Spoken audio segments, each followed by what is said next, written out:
मलाई यसले मान्छे जोगाउन नसक्ने सरकारले भूमि जोगाइदिन्छ, मेरो मान्छे फिर्ता ल्याउन नसक्ने सरकारले मेरो भूमि फिर्ता ल्याइदिन्छ भन्ने रत्तीभर पनि भ्रम छैन। यस्ता खालका कुतर्क प्रस्तुत गर्नुभयो। म उहाँहरूलाई खबरदार दिन चाहन्छु, हाम्रो राष्ट्रिय इन्ट्रेस्टको आधारमा, हाम्रो सर्वम सत्ताको आधारमा चाहिँ हामीले चाहिँ त्यो खालको चाहिँ हाम्रो नक्सा, हाम्रो राष्ट्रियताको विषयमा हामीले गर्नुपर्छ। यो दस्तावेज प्रधानमन्त्रीले एक्लै लेख्नुभएको कविता जस्तो होइन। जसले खाडीमा अलपत्र परेकोलाई फिर्ता ल्याउन सक्दैन त्यसले मेरो भूमि ल्याइदिन्छ, यो संसदमा कहिलेकाहीँ बहस हुन्छ। www.feawatimes.com। सम्माननीय सभामुख महोदय, प्रमुख प्रतिपक्षी दलका नेताले यो सरकारसँग जनताको पीडा बुझ्ने हृदय छैन भन्नुभयो। माननीय प्रदीप गिरीले यो सरकारलाई गीतको नशा लागेको छ भनेर भन्नुभयो। तर कुरा त्यति मात्र होइन। 2 अमेरिकन साइकोलोजिस्ट डनिङ र क्रुगरले 1979 मा गरेको एउटा अध्ययनले एउटा रोचक तथ्य अगाडि सारेको थियो। केही कम क्षमता भएका मानिसलाई के लाग्छ भने उनीहरूसँग अद्भुत क्षमता छ। आफूलाई ज्ञान नै नभएको विषयमा आफूलाई गजबको ज्ञान भएको भ्रान्ति उनीहरूमा हुन्छ। यस्तो संज्ञानात्मक पूर्वाग्रहलाई डनिङ क्रुगर इफेक्टको नाम दिएको थियो। डनिङ भन्छन् यस्तो प्रभाव सामान्य मान्छेमा हुँदा कम क्षति हुन्छ, तर कुनै कम्पनीको मालिक वा देश चलाउनेलाई यस्तो भयो भने बर्बादै हुन्छ। त्यसमाथि यस्तो कम क्षमता भएका मानिसको वरिपरि रहनेहरूले हुँदै नभएको ज्ञान र क्षमतामा पनि क्याबाद भनिरहे भने देश वा कम्पनी दुर्घटनामै पर्न सक्छ। यो नीति तथा कार्यक्रम पढिरहँदा यस्तै प्रभावले ग्रस्त भएर हाम्रो नेपाल दुर्घटनाको नजिक पुगेको भान मलाई भएको छ। यो दस्तावेज प्रधानमन्त्रीले एक्लै लेख्नुभएको कविता जस्तो होइन, न कुनै मन्त्रीहरूले लुकेर लेख्नुभएको अध्यादेश जस्तो हो। यो त पहिला लेखियो होला।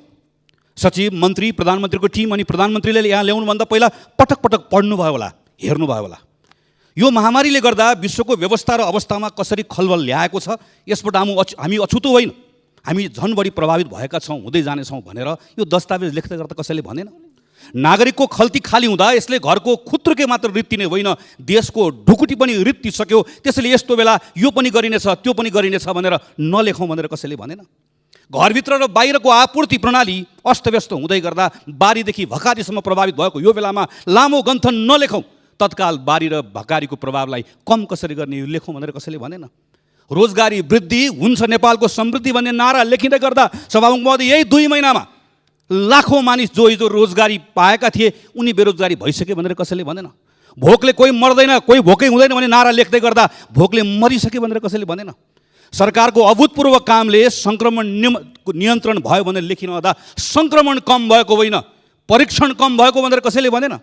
कोभिड-19बाट एउटा पनि ज्यान गएको छैन भनेर तिग्रा ठटाउँदै गर्दा यस्तै शैली हो, यस्तै प्रवृत्ति हो, यस्तै काम गर्ने तरिका र यस्तै तयारी हो भने अब केही दिन पछाडि मर्ने मानिसको सङ्ख्या गन्न भ्याइँदैन भनेर कसैले भनेन, गरेन। त्यसैले सम्मानित सभामुख महोदय, यो दस्तावेज पढ्दै गर्दा म निराश र आक्रोशित होइन, म लज्जित भएको छु। लिम्पिया धुरा सहितको समावेश गरेको नक्सा निकालिन्छ र सँगसँगै भूभाग समेटिनको लागि पहल गरिन्छ भन्दै गर्दा मेरो मान्य साथीहरू सँगसँगै मैले पनि टेबल ठटाएँ, किनकि नक्सा पनि बनाइन्छ, लुटेको भूभाग फिर्ता पनि ल्याइन्छ। तर घर गएर आफैलाई गएर सोधेँ, जसले सिमानामा अलपत्र परेको मेरो नागरिक साथीलाई जोगाउन सक्दैन त्यसले मेरो सीमा जोगाइदिन्छ, जसले खाडीमा अलपत्र परेकोलाई फिर्ता ल्याउन सक्दैन त्यसले मेरो भूमि ल्याइदिन्छ, यो संसदमा कहिलेकाहीँ बहस हुन्छ। राष्ट्रियता भनेको माटो हो कि मान्छे हो? दुईटै हो सभामुख महोदय, माटो पनि हो, मान्छे पनि हो। जसले आफ्नो मान्छे चिन्न सक्दैन, जसले आफ्नो मान्छे जोगाउन सक्दैन त्यसले माटो जोगाउन पनि सक्दैन। जसलाई पसिनाको गन्धको आनन्दको अनुभूति हुँदैन पसिनाको गन्धले, त्यसले माटोको सुगन्ध पनि थाहा पाउन सक्दैन।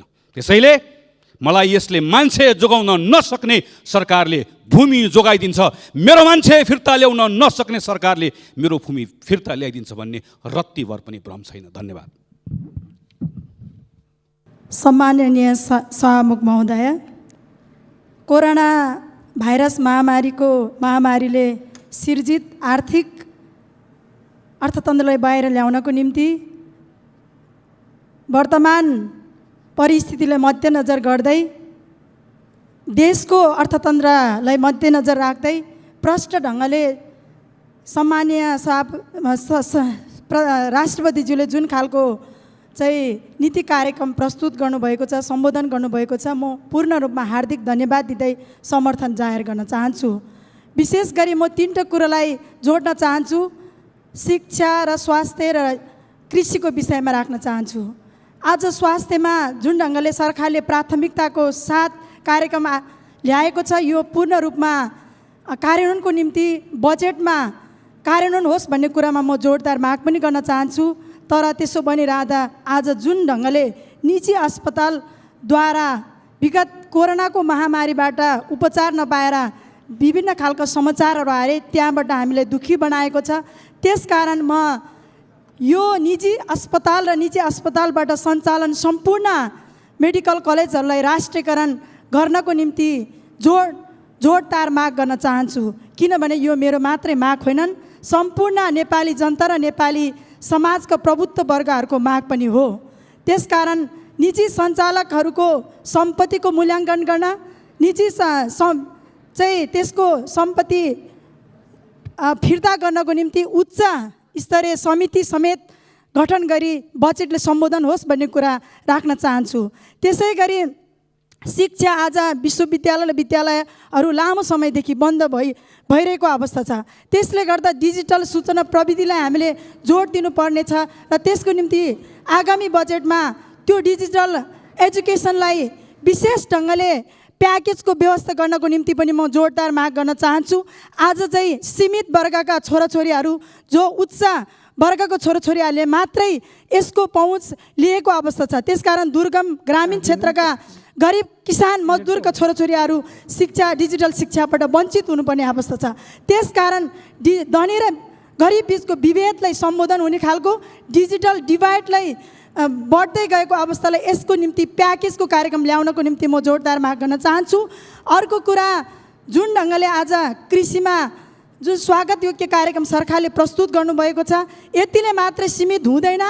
विगतमा जुन हामीले भनेको जस्तो कृषिलाई आधुनिकीकरण गर्ने, कृषिलाई आत्मनिर्भरता बनाउने, कृषिलाई चाहिँ अनुदान दिने कुराहरू निकै राम्रा छन् र कृषिलाई अनुदानको सन्दर्भमा कागजी वास्तविक कृषकलाई अनुदान नपाएको र बिचमा भ्रष्टाचारको समाचारहरू सुन्नु परेको अवस्था आएको हुनाले यसलाई नीतिगत रूपमा केही संशोधन गरी वैज्ञानिक ढङ्गबाट चाहिँ वास्तविक कृषकलाई अनुदान प्राप्त होस् भन्ने कुरा पनि म जाहेर गर्न चाहन्छु।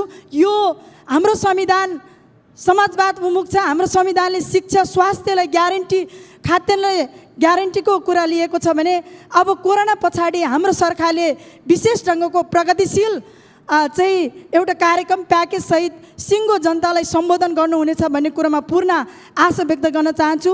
राष्ट्रपतिज्यूले जुन राष्ट्रियताको विषयमा एउटा चाहिँ गौरवपूर्ण चाहिँ हाम्रो नक्सा निर्माण गर्ने कुरा राख्नुभएको छ, यो कुरालाई पनि छिटो कार्यान्वयन गर्नको निम्ति स्वागत गर्न चाहन्छु। जुन माननीय ज्यूहरूले हिजो प्रस्तुत गर्नुभयो नेपालको नक्सा बनाउने कुरामा भारतसँग सल्लाह गर्ने भन्ने यस्ता खालका कुतर्क प्रस्तुत गर्नुभयो। म उहाँहरूलाई खबरदार दिन चाहन्छु, हाम्रो राष्ट्रिय इन्ट्रेस्टको आधारमा, हाम्रो सर्वम सत्ताको आधारमा चाहिँ हामीले चाहिँ त्यो खालको चाहिँ हाम्रो नक्सा, हाम्रो राष्ट्रियताको विषयमा हामीले गर्नुपर्छ। यदि त्यो ढङ्गले भारतसँग सौहार्दपूर्ण वार्ता यो अहिले जुन बजेट आएको छ यो सरकारलाई नयाँ नयाँ रेकर्ड कायम गर्नुपर्ने एउटा धुन सवार भएको छ। स्वाभाविक म 38 सालदेखि यो विभिन्न पार्लिमेन्टको चाहिँ बैठकमा भाग लिइराखेको छु। आजसम्मको इतिहासमा यति लामो, यति पट्याइ लाग्दो, अत्यास लाग्दो चाहिँ नीति कार्यक्रम मैले सुनेको चाहिँ छैन। मलाई वास्तवमा अलिकति दया पनि लागेको छ। सम्माननीय राष्ट्रपतिजीलाई 3 घन्टासम्म चाहिँ नि कति अप्ठ्यारोवाला उहाँलाई वाचन गर्न, त्यति मात्र होइन दर्शकहरूलाई चाहिँ सुन्दा फेरि पनि मलाई धेरैले भने हामी सुन्दा सुन्दै निदायो भनेछन्। त्यहाँ अहिले महत्त्वपूर्ण विषय के हो भन्दाखेरि चाहिँ जुन कन्टेक्स्टमा, जुन अवस्थामा यो बजेट आएको छ, स्वाभाविकमा चाहिँ मलाई एउटा कथा याद आयो। हामी सबैले सुनेको कथा हो त्यो माझी र पण्डितको एउटा कथा थियो कि त्यो तालमा चाहिँ त्यहाँ चाहिँ डुङ्गामा चाहिँ पण्डित र माझी जाँदाखेरि पण्डितजीले सोध्नुभयो, तिमीले पढ्या छ, लेख्या छ भनेर आफ्नो पण्डित त्यहाँ छाट्न थाल्नुभयो। माझीले होइन मलाई त्यो त थाहा छैन, अब अहिले आएर चाहिँ के अहिले चाहिँ यदि आधी बेरी आयो भने चाहिँ यो चाहिँ नाउँ डुब्छ, त्यति बेला तपाईँले चाहिँ त्यहाँ पौडी खेल्न आउँछ कि आउँदैन भन्दा पण्डितजीले भन्नुहोस् म आउन्न भनेपछि ल गयो त्यसो भए तपाईँ सबै भनेर। अहिलेको बेलामा चाहिँ यो माझी र पण्डित जन्ने कुरा भएको छ। मुलुक डुब्ने अवस्थामा पुगेको छ। हामी यहाँ पण्डित यहीँ चाहिँ के भन्दो छ नि यहाँ जारी राखेको छु। त्यहाँ यत्रो लामो सारा के भन्छ नि कुरा गरिरहेको छु। मलाई के लाग्छ सहभागी भयो भने अहिलेको अवस्थामा मैले त एक्सपेक्ट गरेका थिएँ यस्तो बजेट यस्तो नीति कार्यक्रम आओस् जहाँ हामीले आलोचनाको पनि बोल्न नपरोस्, हामी स्वागत गरौँ। किनभने यो हामी सबै एउटै डुङ्गामा सवार छौँ।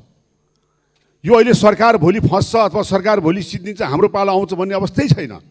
सारा नेपाली एउटै डुङ्गामा सवार भएको अवस्थामा एक ढिक्का भएर हामी अगाडि कसरी बढ्ने भन्ने खालको एउटा नीति कार्यक्रम या त्यो किसिमको चाहिँ अवस्था आउँछ कि भन्ने मलाई लागेको थियो।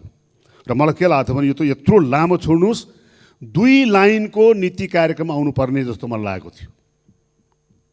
यो अहिलेको यो महामारी कोभिड-19 को महामारीबाट यसको रोकथाम, यसका नियन्त्रणदेखि यसलाई चिन्ता चिने रोक्नेदेखि यसबाट पर्ने सबै क्षेत्रका असरहरूलाई चाहिँ कसरी न्यूनीकरण गर्ने व्यवस्थापन गर्न सरकारले के भन्छ नि सरकार तयार छ। त्यसपछि त्यसको लागि आवश्यक जे काम गर्नुपर्ने हामी काम गर्न तयार छौँ। बाँकी चाहिँ भने अहिले पनि भनौँ यो आर्थिक वर्षमा केही काम भएको चाहिँ छैन। अहिले काम हुने मुख्य चाहिँ समय हो। त्यसो यो आर्थिक वर्षमा जे कार्यक्रम छ त्यसले निरन्तरता पाउनेछ। यो कार्यक्रमको निरन्तरता हुने, बाँकी सारा शक्ति केमा लाग्ने भन्दैछु कोभिड-19 महामारीसँग लड्ने। यति मात्रै कुरा आएको भएछन् त्यहाँ। अनि यसपछि यो पार भइसकेपछिको अवस्था अहिले धेरै कुरा उठिया छ। विश्व राजनीति, विश्व अर्थतन्त्र, विश्वको प्राथमिकताहरू, यी सबै कुरालाई मध्यनजर राखेर आवश्यक परे फेरि संशोधित बजेट अथवा पूरक बजेट ल्याउने चाहिँ एउटा नीति बनाएको भए मलाई लाग्छ हामी एउटा चाहिँ सही हिसाबमा जान्थ्यौँ होला। तर हामी यति ठुलो आत्मखान, यति ठुलो चाहिँ त्यहाँ के अरे आत्मप्रशंसा, यति ठुलो चाहिँ के भन्छ तपाईँको चाहिँ प्रचारमा लाग्यौँ कि मलाई के लाग्छ भने हाम्रो वास्तवमा चाहिँ ध्यान कता छ, हामी यो समस्यासँग समाधान गर्न सक्छौँ कि सक्दैनौँ, सरकार गम्भीर छ कि छैन भन्ने प्रश्न उठेको छ। सहभागी महोदय, म स्मरण गराउन चाहन्छु यो कोरोना महामारी फैलिनुभन्दा पहिले यसै सदनमा जुन बेलामा एउटा प्रस्ताव आएको थियो, कोरोनाको बारेमा छलफल गर्ने प्रस्ताव आएको थियो, त्यति बेला मैले केही कुराहरू राखेको थिएँ र मलाई लाग्छ त्यो आज उल्लेख गर्नु चाहिँ सान्दर्भिक छ जस्तो मलाई लागेको छ। मैले त्यति बेला भनेको थिएँ यो महामारीले पार्ने यो प्रभावका क्षेत्रहरू सम्बन्धित मन्त्रीज्यूहरूले, सम्बन्धित मन्त्रालयले आफआफ्नै त्यो क्षेत्रसँग त्यसका स्टेक होल्डरहरूसँग अहिले नै बसेर छलफल सुरु गर्नुहोस्। यसले के प्रभाव पर्न सक्छ, किनभने सरकार त अभिभावक हो नि, सरकार त गार्जियन हो नि। सरकारले सबै क्षेत्रलाई समेटेर सबको प्रतिनिधित्व गर्नुपर्छ र हाम्रो लडाइँ सँगै हुनुपर्छ। भोलि यसले पार्ने अर्थतन्त्र, यसले पार्ने सामाजिक क्षेत्रमा, यसले पार्ने अन्य क्षेत्रमा, स्वास्थ्य क्षेत्रमा त्यो समस्याहरू चाहिँ के छ भने सामूहिक नेपालीको समस्या हो। त्यस हुनाले चाहिँ नि उद्योग वाणिज्य क्षेत्रका सम्पूर्ण चाहिँ नि स्टेक होल्डरसँग, पर्यटन क्षेत्रका चाहिँ नि त्यस क्षेत्रमा लागेका चाहिँ नि पर्यटन कर्मीहरूसँग, अहिले जुन वैदेशिक रोजगारका कुरा उठेका छन् तिनका संस्थाहरूसँग, त्यसै साथसाथमा कृषिदेखि लिएर सम्पूर्ण रोजगार क्षेत्रका सबै स्टेक होल्डरसँग बसेर छलफल गर्दै यो मुलुकको अवस्था यो छ, कसरी लड्ने भन्ने एउटा रणनीति बनाएको भए सायद हामीलाई त्यो लडाइँ सहज हुन्थ्यो। प्रश्न यहाँ के छ भने अहिले पनि सरकार एक किसिमको धम्कीको प्रयोग गर्दैछ। खबरदार हामी थुन्छौँ, यो गर्छौँ भन्ने बात छ। सरकार त गार्जियन हो, सरकार अभिभावक हो र जुन घरमा अभिभावकले आफ्नो घरको स्थिति सारा परिवारलाई चाहिँ नि सबै स्थिति बताउँछ र यो अवस्था छ, यो सङ्कट छ, यो दुःख छ, मिलेर लड्नुपर्छ भने सारा परिवार एकजुट भएपछि जस्तो सुकै पनि हामी समस्या चाहिँ पार ल्याउन सक्छौँ। तर हामी आफ्नै परिवारभित्र ढाँट्ने, छल्ने, विभिन्न किसिमले के भने र के भने आफ्नो मान्छेहरूलाई विश्वासमा नलिने, गाली गर्ने, यसले चाहिँ हामी यो लडाइँ अगाडि बढाउँछ जस्तो मलाई लागेको छैन। सहभागी महोदय, विशेष गरिकन यहाँ 2-3वटा विषय जो अहिले अत्यन्तै चर्चाको विषय छ जसलाई यो चाहिँ नि दस्तावेजले पनि उल्लेख गरेको छ। एउटा अत्यन्तै चर्को विषय भनेको राष्ट्रियताको विषय उठेको छ। लिपुलेखदेखि लिएर लिपियाधुरी अथवा कालापानीका तमामका कुरा उठिरहेका छन्। एक कार्यकालले चाहिँ के छ भने एकदमै आरोप प्रत्यारोपको अवस्था सिर्जना भइरहेको छ। यो पनि प्रश्न उठेको छ, संविधान संशोधन गरेर चाहिँ त्यहाँ नक्सा संशोधन गर्नुपर्ने पनि उठेको छ। मेरो प्रश्न के छ भने हामीले बारम्बार भन्दै आएको यो हातपतमा बनाएको संविधानले समस्या समाधान गर्दैन, धेरै कुराहरू अधुरा र अपुरा छन्, यसलाई चाहिँ व्यवस्थित गर्नुपर्छ हामीले कुरा उठाएका थियौँ। रातारात किन भए जस्तो गरेर संविधान बनाएर अहिले आएर चाहिँ के छ भने यो मुलुकको एउटा सार्वभौम सत्ता सम्पन्न अखण्ड मुलुकको क्षेत्रफल कति छ, क्षेत्रफल कहाँ छ, नक्सा कुन हो भन्ने कुरो चाहिँ नि त्यसको हेक्का नराखेर जुन बनाएको यो नक्सा बनाएको छ, जुन नक्सा अहिले हाम्रो यहाँ छातीमा टाँगेको छ त्यहाँ पनि छ, यसको दोषीको, यो गलत नक्सा बनाउने मान्छेको दोषीको यी मानिस जिम्मेवार बोक्ने कि नबोक्ने? आज यत्रो चर्को कुरा भइरहेको छ। यो गलत नक्सा बनाएको चाहिँ संविधान बनाएको ती संविधानका निर्माताहरूले यसको जिम्मेवारी बोक्ने कि नबोक्ने? र आज कसैलाई गाली गर्दा राष्ट्रवादी हुने, कसलाई ताली बजाउँदा राष्ट्रवादी हुने, त्यो परिभाषा पनि छुट्याउनु पर्ने अवस्था भएको छ। आज नेपालमा विभिन्न सन्धिदेखि लिएर विभिन्न सम्झौताहरू जस जसले गरेका छन्, जसो कलमले गरेका छन्, ती मानिसहरू चाहिँ जिम्मेवार नहुने र जुन समुदायहरू मधेसी जनजाति आदिवासी जसको कलममा कहिले मसी पनि परेन, कहिले लेख्न पनि पाएन, अनि आज ती चाहिँ राष्ट्रघाती, कस्तो परिभाषा हो राष्ट्रवादीको? नेपाल र नेपालीलाई माया गर्ने मान्छे मात्र राष्ट्रवादी हुन्छ र नेपाल र नेपालले माया गर्ने मान्छे कुनै पनि हालतमा आफ्नो कुनै पनि छिमेकीसँग न्यु खोजेर बस्न सक्दैन र बस्नु हुँदैन। यी तमाम समस्याहरू, सीमा सम्बन्धी समस्याहरू, सन्धि सम्बन्धी समस्याहरूलाई राजनीतिक रोटी सेक्ने चाहिँ नारा बनाएर यो मुलुकको कल्याण हुँदैन। सत्य र यथार्थ कुरा के हो भने हाम्रा तमाम अहिले इतिहासका कुरा उठिएका छन्। 2015 चीन र चाहिँ भारतले त्यो ट्रेड मार्गमा त्यो ट्रेडको चिन्ता चाहिँ बाटो बनाउने बेलामा जुन एग्रिमेन्ट गरेका थियो, अनि तत्कालीन सरकारले नोट पठायो भन्ने भयो, अनि प्रधानमन्त्रीले चाहिँ नि हाम्रो प्रधानमन्त्री नोट पठायो भन्ने कुरा आयो। होइन होइन, हाम्रो दलको परराष्ट्र मन्त्री थियो, उसले पठायो भन्ने यहाँ चाहिँ नि होडबाजी भयो। अनि नोट पठाएर आनन्द भयो त? यो कुरो त 2015 उठाएरै छ त। लिपुलेक र कालापानीको बिचमा सडक बनाउने कुरा 2015 दुई देशले गरेको सम्झौतालाई नेपाली सरकारले एउटा नोट पठाएर त्यो टुङ्गो लाग्छ, त्यसको फलोअप किन भएन र त्यसको दोष कसले लिने? आज संहिताको बारेमा पनि यो चर्चा उठेको छ। सभामुख महोदय, आज स्थानीय निकायमा राहत वितरण गर्ने काममा, स्थानीय निकायमा राहत वितरण काममा एउटा पालिकाहरूमा